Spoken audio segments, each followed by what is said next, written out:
This guy was enlisted to do some nation building. Ookpik.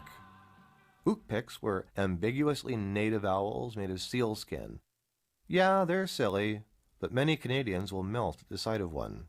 We needed a mascot for Canada, something for all to see.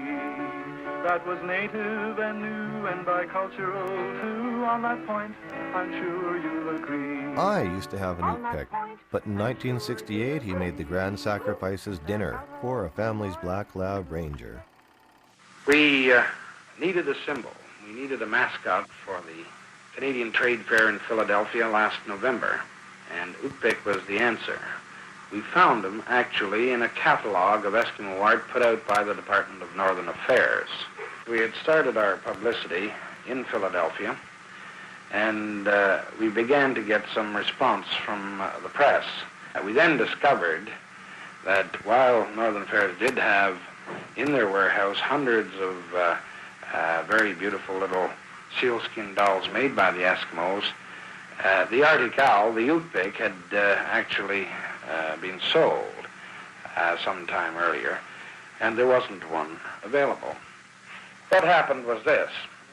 When we found there were no ookpiks available in the Northern Affairs warehouse here in Ottawa, we began to look for ookpiks.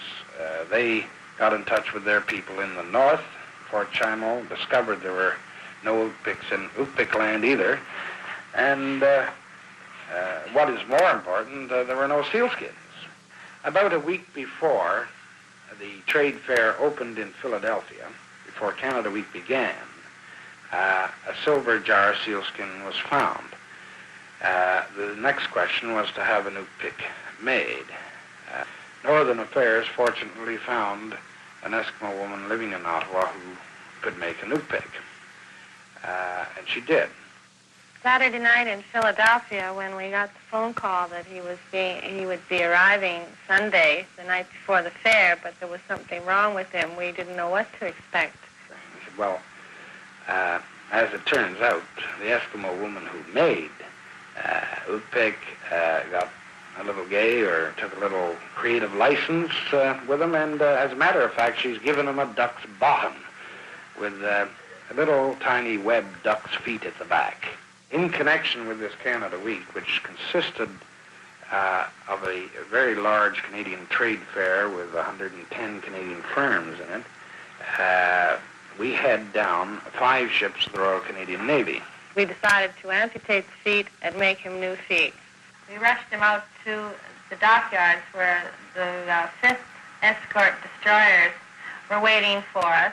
The Navy surgeon was there, of course, because this was a rather important operation. And that night at 10:30 we amputated his feet. But 2:30 in the morning we wondered if we should try amputating his bottom, but after much consultation we decided not to.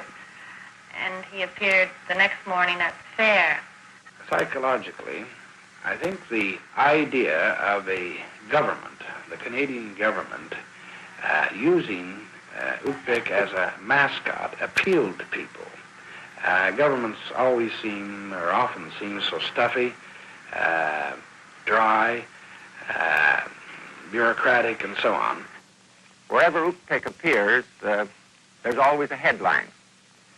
And you can use this to advantage in selling Canadian products because you can associate Canadian products with ookpik, and immediately there is a favorable reaction. People are associating Canada now with ookpik. Even ookpik has a fan mail. He's receiving about 100 letters a week from all over the world with requests that he be used in various things, even comic strips. So this is a very valuable instrument for trade promotion as such. It isn't exactly a gadget. It's become a sort of an attractive symbol. And if I may offer a comment, I think a much more attractive symbol than the beaver. See, the beaver makes Canadians look very industrious. But what ookpik makes us look is like, people who have an interest in amusing things. It makes us look more human. There will be other ookpiks coming along soon, little brothers or sisters, possibly even. The Eskimos in the Fort Chimo area of Quebec and the Ungava area are busy right now making ookpiks by the dozens. The first ookpik was made in Fort Chimo by a very fine old Eskimo lady called Jeannie Snowball.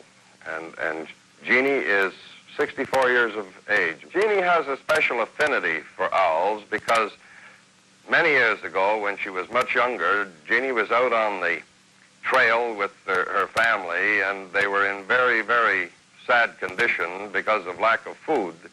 And an unsuspecting or unwary Arctic owl landed close enough to Jeannie for her to grab it, and she ate this owl, which probably, most likely, saved her life. And since that time, Jeannie has had a bit of an affair going with owls. Success of ookpik depends to a great deal on the acceptance of the people in southern Canada and over the rest of the world, but I don't see how anybody could fail to love this lovable little pike. He's become so popular, he may even end up in Parliament. It seems to me that ookpik could become a very successful politician. He's got a few fundamental assets, really. He's got very big eyes.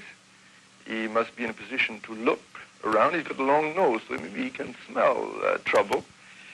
I understand he has no mouth, so that would be easy for him to keep it shut.